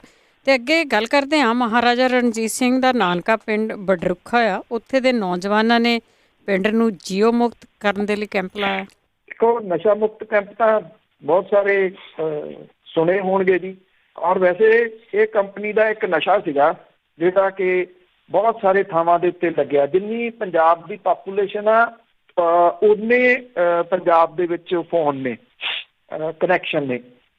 ਮੈਂ ਪਹਿਲਾਂ ਵੀ ਗੱਲ ਕੀਤੀ ਸੀ ਕਿ ਜਿਹੜਾ ਇਹ ਜੀਓ ਫੋਨ ਆ ਜੀ, ਉਹਨਾਂ ਦੇ ਵੱਲੋਂ ਬੜੇ ਵੱਡੇ ਇਸ਼ਤਿਹਾਰ ਹੁਣ ਅਖਬਾਰਾਂ ਦੇ ਵਿੱਚ ਦਿੱਤੇ ਜਾ ਰਹੇ ਆ, ਕਿਉਂਕਿ ਨੰਬਰ ਪੋਰਟ ਹੋ ਰਿਹਾ ਬੜੀ ਤੇਜ਼ੀ ਦੇ ਨਾਲ।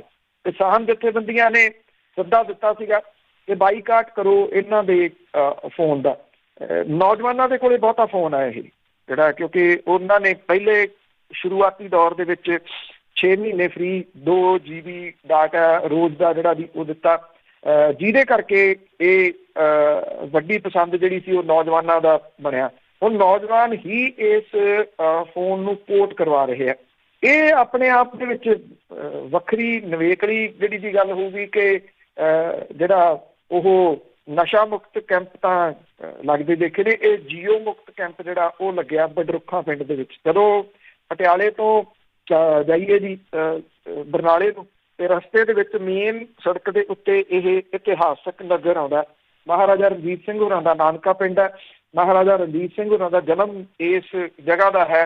ਪਿੰਡ ਹੁੰਦਾ ਸੀ, ਹੁਣ ਤੱਕ ਕਸਬੇ ਦਾ ਰੂਪ ਜਿਹੜਾ ਜੀ ਉਹ ਧਾਰਨ ਕਰ ਗਿਆ।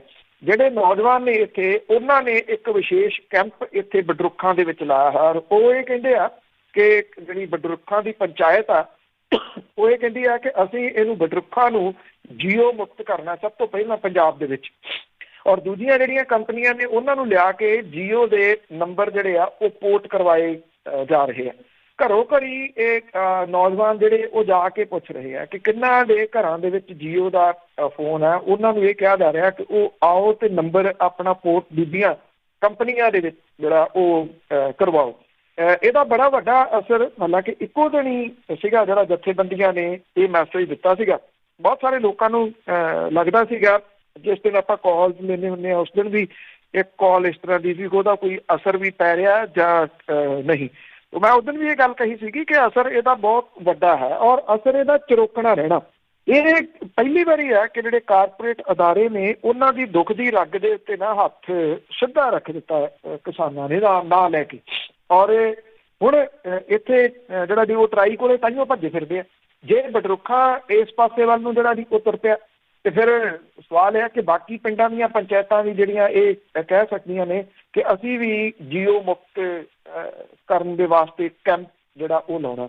ਵੈਸੇ ਇਸ ਤਰ੍ਹਾਂ ਦੀ ਗੱਲ ਹੋ ਸਕਦਾ ਕਿਸੇ ਨੂੰ ਇਹ ਲੱਗਦੀ ਹੋਵੇ ਵੀ ਇਹ ਕਿਵੇਂ ਹੋ ਸਕਦਾ, ਪਰ ਇਹ ਪੰਜਾਬ ਦੇ ਵਿੱਚ ਹੋ ਰਿਹਾ ਔਰ ਬਡਰੁੱਖਾਂ ਦੇ ਵਿੱਚ ਬਕਾਇਦਾ ਤੌਰ ਦੇ ਉੱਤੇ ਕੈਂਪ ਇਹ ਲਾਏ ਹੋਏ ਨੇ ਨੌਜਵਾਨਾਂ ਨੇ ਜੀਓ ਮੁਕਤ ਕਰਨ ਦੇ ਵਾਸਤੇ। ਇਹੋ ਜਿਹੀ ਅਵੇਅਰਨੈਸ ਜਿਹੜੀ ਹੈ ਜੀ ਸ਼ਾਇਦ ਹੋ ਸਕਦਾ ਲੋਕਾਂ ਨੇ ਕਿਤੇ ਪੜ੍ਹੀ ਹੋਵੇ। ਸੱਚੀ ਪੁੱਛੋ ਤਾਂ ਇਸ ਤਰ੍ਹਾਂ ਦੀ ਅਵੇਅਰਨੈਸ ਜਿਹੜੀ ਹੈ ਜੀ ਉਹ ਵੇਖੀ ਸੁਣੀ ਨਹੀਂ ਹੈ। ਬਿਲਕੁਲ ਜੀ, ਲੋਕ ਤੁਰਦੇ ਨਹੀਂ ਸੀ ਇਸ ਅਵੇਅਰਨੈਸ ਵੱਲ ਨੂੰ, ਪਤਾ ਨਹੀਂ ਕਿਹੜੀ ਚੀਜ਼ ਦਾ ਪਹਿਲਾਂ ਡਰ ਖਾਂਦਾ ਸੀਗਾ। ਅਤੇ ਅੱਗੇ ਡਾਕਟਰਾਂ ਦੀ ਜੇ ਗੱਲ ਕਰੀਏ ਵੀ USA ਤੋਂ ਕਈ ਟੀਮਾਂ ਗਈਆਂ ਹੋਈਆਂ ਡਾਕਟਰਾਂ ਦੀਆਂ ਸਰਹੱਦਾਂ 'ਤੇ। ਦੇਖੋ ਇੱਥੋਂ ਪੰਜਾਬ ਦੇ ਜਿਹੜੇ ਡਾਕਟਰ ਨੇ ਉਹ ਟੀਮਾਂ ਬਣਾ ਕੇ ਵੱਡੀ ਗਿਣਤੀ ਦੇ ਵਿੱਚ ਜਾ ਰਹੇ ਆ। ਤੋਂ ਜਲਾਲਦੀਵਾਲ ਤੋਂ ਮੇਰੇ ਦੋਸਤ ਨੇ ਅੱਜ ਉਹਨਾਂ ਦੀ 22 ਜਿਹੜੇ ਡਾਕਟਰਾਂ ਦੀ ਟੀਮ ਉਹ ਜਾ ਰਹੀ ਹੈ ਇੱਧਰ ਸਿਕਰੀ ਬਾਰਡਰ ਦੇ ਉੱਤੇ ਔਰ ਹਰ ਤਰ੍ਹਾਂ ਦੇ ਉੱਥੇ ਜਿਹੜੇ ਕੁਛ ਦਿਨ ਰਹੂਗੀ ਉਹ ਇਲਾਜ ਵਗੈਰਾ ਜਿਹੜਾ ਉਹ ਕੀਤਾ ਜਾਊਗਾ। ਇੱਥੋਂ ਪੰਜਾਬ ਤੋਂ ਹਰਿਆਣੇ ਤੋਂ ਹੀ ਨਹੀਂ ਬਲਕਿ ਵਿਦੇਸ਼ਾਂ ਤੋਂ ਜਿਹੜੇ ਉਹ ਡਾਕਟਰਾਂ ਦੀ ਟੀਮਾਂ ਜਿਹੜੀਆਂ ਉਹ ਪਹੁੰਚ ਰਹੀਆਂ ਨੇ ਇਹਦੇ ਵਿੱਚ ਯੋਗਦਾਨ ਪਾਉਣ ਦੇ ਵਾਸਤੇ। USA ਤੋਂ ਇੱਕ ਜਿਹੜੀ ਡਾਕਟਰਾਂ ਦੀ ਟੀਮ ਹੈ ਉਹ ਆਈ ਹੋਈ ਆ। ਉਹਦੇ ਵਿੱਚ ਹਰ ਤਰ੍ਹਾਂ ਦੇ ਮਾਹਰ ਜਿਹੜੇ ਡਾਕਟਰ ਨੇ ਇਹਨਾਂ ਨੇ ਫ੍ਰੀ ਮੈਡੀਕਲ ਕੈਂਪ ਜਿਹੜਾ ਉਹ ਲਾਇਆ ਹੋਇਆ ਜੀ। ਪਿਛਲੇ ਤਕਰੀਬਨ 2 ਹਫ਼ਤਿਆਂ ਤੋਂ ਇਹ ਜਿਹੜੀ ਟੀਮ ਹੈ ਟਿਕਰੀ ਬਾਰਡਰ ਦੇ ਉੱਤੇ ਡਟੀ ਹੋਈ ਹੈ। ਹਰ ਇੱਕ ਤਰ੍ਹਾਂ ਦੀਆਂ ਮੈਡੀਕਲ ਸੇਵਾਵਾਂ ਉਹ ਜਿਹੜੇ ਕਿਸਾਨਾਂ ਨੂੰ ਦੇ ਰਹੇ ਆ। ਜਿਹੜੇ ਡਾਕਟਰ ਨੇ ਉਹ ਇਹ ਕਹਿੰਦੇ ਆ ਕਿ ਉਹ ਪਹਿਲਾਂ ਮੈਡੀਕਲ ਕੈਂਪ ਲਾਉਣ ਦੇ ਵਾਸਤੇ ਹਰ ਸਾਲ ਭਾਰਤ ਆਉਂਦੇ ਨੇ, ਪਰ ਇਸ ਵਾਰੀ ਇਹ ਕਹਿੰਦੇ ਕਿ ਕਿਸਾਨਾਂ ਨੂੰ ਸਾਡੀ ਵੱਡੀ ਲੋੜ ਸੀ ਜਿਹਦੇ ਕਰਕੇ ਅਸੀਂ ਇਹਨਾਂ ਥਾਵਾਂ ਦੇ ਉੱਤੇ ਦੋਨਾਂ ਥਾਵਾਂ ਦੇ ਉੱਤੇ ਟਿਕਰੀ ਵੀ ਤੇ ਸਿੰਘੂ ਬਾਰਡਰ ਦੇ ਉੱਤੇ ਆ ਗਏ ਆ। ਸਾਨੂੰ ਪਿੰਡਾਂ ਥਾਵਾਂ ਦੇ ਜਾਣ ਦੀ ਲੋੜ ਨਹੀਂ ਕਿਉਂਕਿ ਬਹੁਤੇ ਲੋਕ ਇੱਥੇ ਆ ਕੇ ਬੈਠੇ ਨੇ। ਔਰ ਉਹ ਇਹ ਕਹਿੰਦੇ ਆ ਕਿ 3 ਮਹੀਨੇ ਪਹਿਲਾਂ ਉਹ ਭਾਰਤ ਆਏ ਸੀਗੇ। ਅਸੀਂ ਜਿਹੜੇ ਪਹਿਲਾਂ ਕਹਿੰਦੇ ਕੈਂਪ ਲਾਏ ਉਹ ਲਾ ਕੇ ਮੁੜ ਜਾਣਾ ਸੀ, ਪਰ ਜਦੋਂ ਇਹ ਮੋਰਚਾ ਸ਼ੁਰੂ ਹੋ ਗਿਆ ਤੇ ਫਿਰ ਇਹ ਲੱਗਿਆ ਕਿ ਇੱਥੇ ਜ਼ਿਆਦਾ ਜਿਹੜੀ ਉਹ ਜ਼ਰੂਰਤ ਹੈ, ਇਸ ਲਈ ਉਹ ਅਜੇ ਮੁੜੇ ਨਹੀਂ। ਇਹ ਵੀ ਕਹਿੰਦੇ ਕਿ ਉਨੀ ਦੇਰ ਇੱਥੇ ਰੁਕਣਗੇ ਜਿੰਨੀ ਦੇਰ ਕਿਸਾਨਾਂ ਨੂੰ ਉਹਨਾਂ ਦੀ ਲੋੜ ਹੈ। ਜਿਹੜੇ ਡਾਕਟਰਾਂ ਦੇ ਕੈਂਪ ਨੇ ਜਦੋਂ ਉਹਨਾਂ ਦੇ ਨਾਲ ਤੁਸੀਂ ਗੱਲ ਕਰਦੇ ਹੋ ਤਾਂ ਉਹ ਇਹ ਕਹਿੰਦੇ ਨੇ ਕਿ ਕਿਉਂਕਿ ਸੈਂਕੜਿਆਂ ਦੀ ਗਿਣਤੀ ਦੇ ਵਿੱਚ ਰੋਜ਼ ਉਹ ਮਰੀਜ਼ ਇਹਨਾਂ ਜਿਹੜੇ ਕੈਂਪ ਲੱਗੇ ਨੇ ਉਹਨਾਂ ਦੇ ਵਿੱਚ ਦੇਖ ਰਹੇ ਨੇ। ਜ਼ਿਆਦਾ ਜਿਹੜੇ ਲੋਕ ਨੇ ਇੱਕ ਤਾਂ ਸੱਟ ਪੇਟ ਜਿਹੜੀਆਂ ਲੱਗੀਆਂ ਹੋਈਆਂ ਨੇ ਲੋਕਾਂ ਨੂੰ ਛੋਟੀਆਂ ਛੋਟੀਆਂ, ਜਦੋਂ ਇਹ ਅਥਰੂ ਗੈਸ ਦੇ ਗੋਲੇ ਸੁੱਟੇ ਗਏ ਆ, ਪਾਣੀ ਦੀਆਂ ਜਿਹੜੀਆਂ ਬੁਛਾਰਾਂ ਮਾਰੀਆਂ ਗਈਆਂ, ਉਹ ਜ਼ਖਮ ਜਿਹੜੇ ਨੇ ਸਿਆਲਾਂ ਦੇ ਵਿੱਚ ਜ਼ਖਮ ਟਾਈਮ ਲਾਉਂਦਾ ਠੀਕ ਹੋਣ ਲੱਗਾ। ਬਜ਼ੁਰਗਾਂ ਦੇ ਜਿਹੜੇ ਜ਼ਖਮ ਨੇ ਉਹ ਠੀਕ ਹੁੰਦਿਆਂ ਸਮਾਂ ਲੱਗ ਜਾਂਦਾ। ਇਸ ਕਰਕੇ ਉਹਦੇ ਉੱਤੇ ਜਿਹੜੀ ਆ ਉਹ ਡੇਲੀ ਉਹਦੀ ਡਰੈਸਿੰਗ ਜਿਹੜੀ ਉਹ ਕਰ ਰਹੇ ਨੇ ਇਹ ਡਾਕਟਰ ਉਹਨਾਂ ਜ਼ਖਮਾਂ ਦੀ। ਇਹ ਵੀ ਕਹਿੰਦੇ ਆ ਡਾਕਟਰ ਕਿ ਤਣਾਅ ਦੀ ਸ਼ਿਕਾਇਤ ਬਹੁਤੀ ਜਿਹੜੀ ਉਹ ਕਰਦੇ ਆ। ਨੀਂਦ ਦੀ ਸਮੱਸਿਆ ਤਣਾਅ ਦੇ ਕਰਕੇ ਉਹਨਾਂ ਨੂੰ ਆ ਰਹੀ ਹੈ। ਸ਼ਾਇਦ ਕਿਤੇ ਨਾ ਕਿਤੇ ਇਹ ਹਾਰਟ ਅਟੈਕ ਦਾ ਕਾਰਨ ਵੀ ਜਿਹੜਾ ਦੀ ਉਹ ਬਣ ਰਹੀ ਹੈ ਕਿਉਂਕਿ ਬਹੁਤ ਸਾਰੀਆਂ ਮੌਤਾਂ ਜਿਹੜੀਆਂ ਉਹ ਹਾਰਟ ਅਟੈਕ ਦੇ ਨਾਲ ਹੋਈਆਂ ਨੇ। ਇਸ ਕਰਕੇ ਜਿਹੜਾ ਦੀ ਉਹ ਇਹ ਵੀ ਕਿਹਾ ਜਾ ਰਿਹਾ ਕਿ ਜਿਹੜੀ ਇਲਾਜ ਹੈ ਉਹਦੇ ਵੀ ਮੁਸ਼ਕਲਾਂ ਜਿਹੜੀਆਂ ਉਹ ਆ ਰਹੀਆਂ ਨੇ। ਇਹ ਜਿਹੜੇ ਡਾਕਟਰ ਨੇ ਆਪਣਾ ਸਮਾਂ ਹੀ ਨਹੀਂ ਦੇ ਰਹੇ। ਹਰ ਕਿਸਮ ਦੀ ਦਵਾਈ ਉਹ ਵੀ ਪੱਲਿਓ ਜਿਹੜਾ ਦੀ ਉਹ ਲੈ ਕੇ ਜਾ ਰਹੇ ਨੇ। ਜਿਹੜੇ ਪੰਜਾਬ ਦੇ ਵਿੱਚੋਂ ਜਾ ਰਹੇ ਨੇ, ਹਰਿਆਣੇ ਦੇ ਵਿੱਚੋਂ ਜਾ ਰਹੇ ਨੇ, ਪੰਜਾਬ ਤੋਂ ਖਾਸ ਤੌਰ ਦੇ ਉੱਤੇ ਡਾਕਟਰ ਜਿਹੜਾ ਬਹੁਤ ਵੱਡੀ ਗਿਣਤੀ ਦੇ ਵਿੱਚ ਵੀਕਐਂਡ 'ਤੇ ਤਾਂ ਸੈਟਰਡੇ ਸੰਡੇ ਤੁਸੀਂ ਇਹ ਕਹਿ ਲਓ ਕਿ ਉੱਥੇ ਤੁਹਾਨੂੰ ਚੁਫੇਰੇ ਜਿਹੜਾ ਛੋਟੇ ਛੋਟੇ ਟੇਬਲ ਰੱਖ ਕੇ ਕੈਂਪ ਲਾਈ ਬੈਠੇ ਨਾਮਵਰ ਡਾਕਟਰ ਜਿਹੜੇ ਉਹ ਵੀ ਮਿਲ ਜਾਂਦੇ ਨੇ। ਕਿਤੇ ਜਿਹੜੀ ਉਹ ਨਿਗਾਹ ਚੈੱਕ ਕਰਕੇ ਤੇ ਉਹਦੀਆਂ ਐਨਕਾਂ ਲਾਈਆਂ ਜਾ ਰਹੀਆਂ ਨੇ। ਕਿਸੇ ਜਿਹੜੇ ਹੱਡੀਆਂ ਵਾਲੇ ਡਾਕਟਰ ਨੇ ਉਹ ਉੱਥੇ ਬੈਠੇ ਨੇ, ਉਹ ਤੁਹਾਨੂੰ ਐਕਸਰਸਾਈਜ਼ ਕਰਾਉਂਦੇ ਦਿਸ ਪੈਂਦੇ ਨੇ। ਪੱਟੀਆਂ ਕਰਨ ਵਾਲੇ ਜਿਹੜੇ ਉਹ ਬੈਠੇ ਨੇ। ਹਰ ਕਿਸਮ ਦੇ ਡਾਕਟਰ ਜਿਹੜੇ ਉਹ ਬੈਠੇ ਨੇ। ਜਦੋਂ ਮੈਂ ਤੇ ਸਿੰਘੂ ਬਾਰਡਰ ਤੇ ਦੇਖਿਆ, ਜਿਹੜੇ ਨੇੜੇ ਤੇੜੇ ਰਹਿਣ ਵਾਲੇ ਲੋਕ ਨੇ ਉੱਥੇ ਮਜ਼ਦੂਰ ਨੇ ਜਿਹੜੇ, ਉਹ ਇਹਨਾਂ ਕੈਂਪਾਂ ਦੇ ਵਿੱਚ ਆਪਣਾ ਜਿਹੜਾ ਉਹ ਚੈੱਕਅਪ ਕਰਵਾ ਰਹੇ ਤੁਹਾਨੂੰ ਦਿਸਦੇ ਆ। ਇਹ ਉਹ ਲੋਕ ਨੇ ਵਿਚਾਰੇ ਜੀ ਜਿਨ੍ਹਾਂ ਦੇ ਕਿੱਥੇ ਚੈੱਕਅਪ ਹੋਣੇ ਸੀ ਤੇ ਕਿੱਥੇ ਉਹਨਾਂ ਨੂੰ ਦਵਾਈਆਂ ਮਿਲਣੀਆਂ ਸੀ। ਮਤਲਬ ਉਹਨਾਂ ਦਾ ਵੀ ਬਹੁਤ ਵੱਡਾ ਫਾਇਦਾ ਹੋ ਰਿਹਾ। ਜਿਹੜੇ ਨੇੜੇ ਤੇੜੇ ਦੇ ਏਰੀਏ ਦੇ ਵਿੱਚ ਉਹ ਲੋਕ ਰਹਿੰਦੇ ਨੇ ਜਿਨ੍ਹਾਂ ਦੇ ਵਾਸਤੇ ਡਾਕਟਰ ਦੇ ਕੋਲੇ ਜਾਣਾ ਤੇ ਉਹਦੀ ਫੀਸ ਕੱਢਣੀ, ਇਹੀ ਬਹੁਤ ਵੱਡੀ ਗੱਲ ਹੁੰਦੀ। ਬਿਲਕੁਲ ਜੀ, ਲੱਗਦਾ ਕਿ ਡਾਕਟਰਾਂ ਵੱਲੋਂ ਵੀ ਬੜੀ ਲੁੱਟ ਖਸੁੱਟ ਇਸ ਦੇਸ਼ ਦੇ ਵਿੱਚ ਕੀਤੀ ਜਾਂਦੀ ਹੈ। ਤੇ ਅੱਗੇ ਗੱਲ ਕਰਦੇ ਹਾਂ ਕੇਂਦਰ ਦਾ, ਰਾਜਾਂ ਦੇ ਵਿੱਚ ਬਹੁਤ ਹੀ ਜ਼ਿਆਦਾ ਵੱਧ ਰਿਹਾ ਹੈ ਦਖਲ। ਦੇਖੋ, ਜਿਹੜੇ ਇਹ ਖੇਤੀ ਬਿੱਲ ਨੇ ਜਿਨ੍ਹਾਂ ਦਾ ਆਪਾਂ ਨਿਰੰਤਰ ਚਰਚਾ ਜਿਹੜਾ ਵੀ ਉਹ ਕਰ ਰਹੇ ਹਾਂ, ਇਹ ਕਾਨੂੰਨ ਜਿਹੜੇ ਨੇ ਇਹ ਜੇ ਰਹਿੰਦੇ ਆ ਲਾਗੂ, ਤੇ ਇੱਕ ਗੱਲ ਪੱਕੀ ਹੈ ਕਿ ਫਿਰ ਅੱਗੋਂ ਜਿਹੜੇ ਸਟੈਪ ਨੇ ਉਹ ਬੜੇ ਖਤਰਨਾਕ ਇਹ ਕਾਨੂੰਨ ਵੀ ਨੇ। ਇੰਨੇ ਹੀ ਖਤਰਨਾਕ ਹੋਰ ਸਟੈਪ ਹੋਣਗੇ ਕਿ ਰਾਜਾਂ ਨੂੰ ਕਿਹੜੇ ਤਰੀਕੇ ਦੇ ਨਾਲ ਕਾਬੂ ਕੀਤਾ ਜਾਵੇ, ਕੇਂਦਰ ਦੇ ਹੱਥਾਂ ਦੇ ਵਿੱਚ ਸਾਰਾ ਕੁਝ ਜਿਹੜਾ ਉਹ ਆਵੇ, ਉਸ ਪਾਸੇ ਵੱਲ ਨੂੰ ਸਟੈਪ ਜਿਹੜੇ ਉਹ ਚੁੱਕੇ ਜਾਣਗੇ। ਇਸੇ ਕਰਕੇ ਇਹਨਾਂ ਕਾਨੂੰਨਾਂ ਦਾ ਵਿਰੋਧ ਕਰਨਾ ਜ਼ਰੂਰੀ ਆ ਕਿ ਜਿਹੜਾ ਸੰਘੀ ਢਾਂਚਾ ਹੈ ਉਹ ਜਿਉਂਦਾ ਰਹੇ। ਦੇਖੋ, ਕਦੀ ਤਾਂ ਇਹ ਕਿਹਾ ਜਾਂਦਾ one nation one language, one nation one shop, ਜਿਹੜੀ ਰਾਸ਼ਨ ਕਾਰਡ ਵਾਲੀ ਜਿਹੜੀ ਗੱਲ ਆ ਕਿ ਇੱਕੋ ਰਾਸ਼ਨ ਕਾਰਡ ਜਿਹੜਾ ਉਹ ਹੋਵੇ ਪੂਰੇ ਮੁਲਕ ਦੇ ਵਿੱਚ। ਵਨ ਨੇਸ਼ਨ ਵਨ ਇਲੈਕਸ਼ਨ ਦੀ ਗੱਲ ਜਿਹੜੀ ਦੀ ਉਹ ਵੀ ਚੱਲ ਰਹੀ ਹੈ। ਇਹ ਸਾਰਾ ਕੁਝ ਜਿਹੜਾ ਦੀ ਇਹ ਉਸ ਪਾਸੇ ਵੱਲ ਨੂੰ ਆ ਕਿ ਰਾਜਾਂ ਤੋਂ ਖੋਲਿਆ ਜਾਵੇ ਸਾਰਾ ਕੁਝ, ਔਰ ਸਾਰਾ ਕੁਝ ਕੇਂਦਰ ਦੀ ਸਰਕਾਰ ਦੇ ਹੱਥਾਂ ਦੇ ਵਿੱਚ ਆਵੇ। ਰਾਜ ਜਿਹੜੇ ਨੇ ਉਹਨਾਂ ਨੂੰ ਭਿਖਾਰੀ ਬਣਾ ਦਿੱਤਾ ਜਾਵੇ, ਔਰ ਜਦੋਂ ਭਿਖਾਰੀ ਬਣ ਗਏ ਉਹ ਰਹਿਮੋ ਕਰਮ ਦੇ ਉੱਤੇ ਰਹਿ ਜਾਣਗੇ। GST ਜਿਹੜੀ ਹੈ ਇਹਦੇ ਵਿੱਚ ਇੱਕ ਵੱਡਾ ਸਟੈਪ ਸੀਗਾ। ਹਾਲਾਂਕਿ ਜਿਹੜੇ ਕਹਿੰਦੇ ਘਾਉਂਦੇ ਲੋਕ ਨੇ ਸਿਆਸਤ ਦੇ ਵਿੱਚ, ਮਨਪ੍ਰੀਤ ਸਿੰਘ ਬਾਦਲ ਵਰਗੇ, ਉਹਨਾਂ ਨੂੰ ਵੀ ਇਹ ਸਮਝ ਨਹੀਂ ਆਈ। ਉਹ ਸਭ ਤੋਂ ਪਹਿਲਾਂ ਇਹ ਕਹਿੰਦੇ ਸੀ ਇਹ ਤਾਂ ਬੜਾ ਵੱਡਾ ਰੈਵੋਲੂਸ਼ਨ ਆ ਰਿਹਾ GST ਵਾਲਾ। ਜਦੋਂ ਹੁਣ ਲਾਗੂ ਹੋ ਗਈ ਤਾਂ ਪਤਾ ਲੱਗਿਆ ਨਾ ਜੀ ਕਿ ਟੈਕਸ ਉਗਰਾਹੇ ਕੇਂਦਰ ਦੀ ਸਰਕਾਰ ਨੇ ਆਪਣੀ ਜੇਬ 'ਚ ਪਾਏ ਤੇ ਉਹ ਗਏ ਮੁੜ ਕੇ ਤੁਰੇ ਫਿਰੋ ਉਹਨਾਂ ਦੇ ਮਗਰ ਜਿਹੜਾ ਜੀ ਉਹ GST ਕਢਾਉਂਦੇ। ਹੁਣ ਕਿੰਨੀ GST ਜਿਹੜੀ ਆ ਉਹ ਪਈ ਆ, ਨਹੀਂ ਦੇ ਰਹੇ ਉਹ ਤੁਹਾਨੂੰ। ਇਹੀ ਕੁਝ ਉਹਨਾਂ ਨੇ ਜਿਹੜਾ ਵੀ ਉਹ ਕਰਨਾ। ਪੱਛਮੀ ਬੰਗਾਲ ਦੇ ਵਿੱਚ ਕੀ ਹੋਇਆ ਕਿ ਪਿਛਲੇ ਦਿਨੀ ਜਿਹੜੇ ਭਾਜਪਾ ਦੇ ਆਗੂ ਨੇ, ਭਾਜਪਾ ਦੇ ਪ੍ਰਧਾਨ ਨੇ ਜਿਹੜੇ ਜਗਤ ਪ੍ਰਕਾਸ਼ ਨੱਡਾ, ਉਹਨਾਂ ਦੀ ਗੱਡੀ ਦੇ ਉੱਤੇ ਹਮਲਾ ਹੋਇਆ। ਕਿਵੇਂ ਹੋਇਆ ਉਹਦੇ ਬਾਰੇ ਕਈ ਕੁਝ ਜਿਹੜਾ ਜੀ ਉਹ ਸਾਹਮਣੇ ਆਈ ਜਾਂਦਾ। ਇਹ ਆਖਿਆ ਗਿਆ ਕਿ ਜਿਹੜਾ ਕੇਂਦਰੀ ਗ੍ਰਹਿ ਮੰਤਰਾਲੇ ਨੇ ਇਹ ਕਿਹਾ ਕਿ SP, DIG ਤੇ ADGP ਪੱਧਰ ਦੇ 3 ਅਫਸਰ ਜਿਹੜੇ ਨੇ ਇਹਨਾਂ ਦੀ ਇਹ ਅਣਗਹਿਲੀ ਸੀ ਤੇ ਇਹਨਾਂ ਦੇ ਉੱਤੇ ਕਾਰਵਾਈ ਕੀਤੀ ਜਾਵੇ। ਔਰ ਇਹਨਾਂ ਨੂੰ ਸੱਦਿਆ ਗਿਆ ਕਿ ਤੁਸੀਂ ਆ ਕੇ ਕੇਂਦਰ ਦੇ ਵਿੱਚ ਜਿਹੜਾ ਜੀ ਉਹ ਗ੍ਰਹਿ ਮੰਤਰਾਲੇ ਨੂੰ ਜਵਾਬ ਦਿਓ। ਜਿਹੜੇ ਉੱਥੋਂ ਦੇ ਮੁੱਖ ਮੰਤਰੀ ਨੇ ਮਮਤਾ ਬੈਨਰਜੀ, ਉਹ ਅੜ ਗਏ ਕਿ ਇਹ ਜਵਾਬ ਦੇਣ ਦੇ ਵਾਸਤੇ ਤੁਹਾਨੂੰ ਨਹੀਂ ਜਾਣਗੇ। ਹੁਣ ਕੀ ਹੋਇਆ ਕਿ ਪੱਛਮੀ ਬੰਗਾਲ ਦੇ ਜਿਹੜਾ ਚੀਫ ਸੈਕਟਰੀ ਆ ਉਹਨੂੰ ਦੂਜੀ ਵਾਰੀ ਚਿੱਠੀ ਲਿਖਤੀ ਗ੍ਰਹਿ ਮੰਤਰਾਲੇ ਨੇ। ਇਹ ਕਿਹਾ ਕਿ ਇਹਨਾਂ ਅਧਿਕਾਰੀਆਂ ਨੂੰ ਰਿਲੀਵ ਕਰਕੇ ਕੇਂਦਰੀ ਡੈਪੂਟੇਸ਼ਨ ਦੇ ਉੱਤੇ ਭੇਜਿਆ ਜਾਵੇ। ਪੱਛਮੀ ਬੰਗਾਲ ਦੀ ਜਿਹੜੀ ਮੁੱਖ ਮੰਤਰੀ ਆ ਉਹਨੇ ਰਾਜਾਂ ਨੂੰ ਅਧਿਕਾਰਾਂ ਦੇ ਵਿੱਚ ਇਹ ਦਖਲ ਕਰਾਰ ਜਿਹੜਾ ਜੀ ਦਿੱਤਾ। ਇਹ ਕਿਹਾ ਕਿ ਅਸੀਂ ਅਫਸਰਾਂ ਨੂੰ ਰਿਲੀਵ ਕਰਨ ਦੇ ਵਾਸਤੇ ਤਿਆਰ ਨਹੀਂ। ਇਹ ਕਹਤਾ ਕਿ ਅਸੀਂ ਉਹਨਾਂ ਨੂੰ ਨਹੀਂ ਜਿਹੜਾ ਜੀ ਇੱਥੋਂ ਜਾਣ ਦੇਣਾ।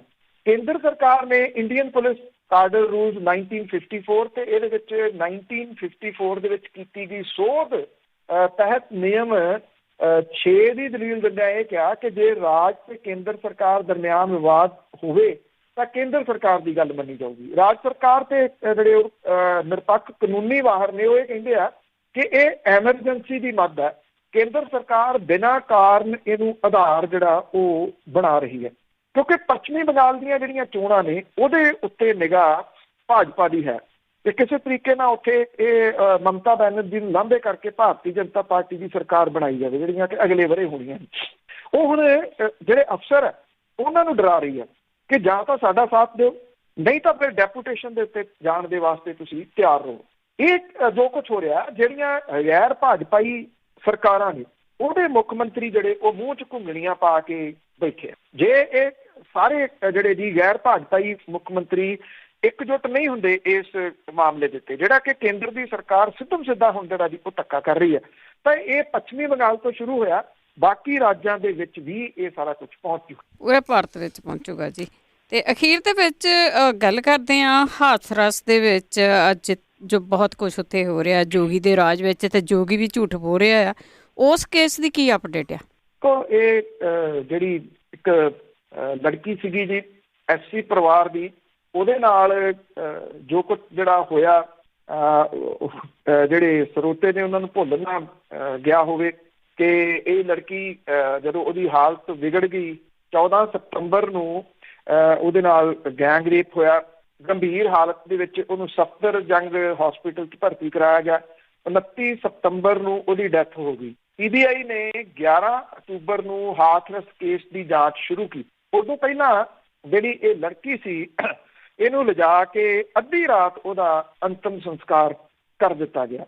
ਉਹਦੇ ਘਰਦਿਆਂ ਨੂੰ ਉਹਦੇ ਨੇੜੇ ਨਹੀਂ ਆਉਣ ਦਿੱਤਾ ਗਿਆ।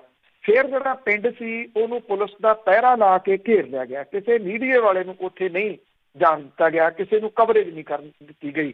ਉਹਦਾ ਭਰਾ ਜਿਹੜਾ ਸੀ ਉਹ ਘਰੋਂ ਭੱਜ ਕੇ ਮੀਡੀਆ ਦੇ ਕੋਲੇ ਪਹੁੰਚ ਗਿਆ, ਸਾਰੀ ਕਹਾਣੀ ਦੱਸੀ ਵੀ ਸਾਨੂੰ ਤਾਂ ਇਉਂ ਸਰਕਾਰ ਦੇ ਵੱਲੋਂ ਤੰਗ ਕੀਤਾ ਜਾ ਰਿਹਾ, ਕਿਉਂਕਿ ਜਿਹੜੇ ਮੁੰਡੇ ਇਹਦੇ ਵਿੱਚ ਫੜੇ ਬਾਅਦ ਦੇ ਵਿੱਚ ਦਬਾਅ ਪੈਣ ਤੋਂ ਬਾਅਦ ਫੜੇ ਗਏ ਉਹ ਉੱਚ ਸੋ ਕਾਲਡ ਉੱਚ ਜਾਤਾਂ ਦੇ ਜਿਹੜਾ ਜੀ ਉਹ ਸਨ। ਉਹਨਾਂ ਦੀਆਂ ਮੀਟਿੰਗਾਂ ਜਿਹੜੀਆਂ ਚੱਲਦੀਆਂ ਰਹੀਆਂ, ਸਰਕਾਰ ਸ਼ਰੇਆਮ ਉਹਨਾਂ ਦੀ ਪਿੱਠ ਦੇ ਉੱਤੇ ਆ ਕੇ ਜਿਹੜਾ ਜੀ ਉਹ ਖੜ ਗਈ।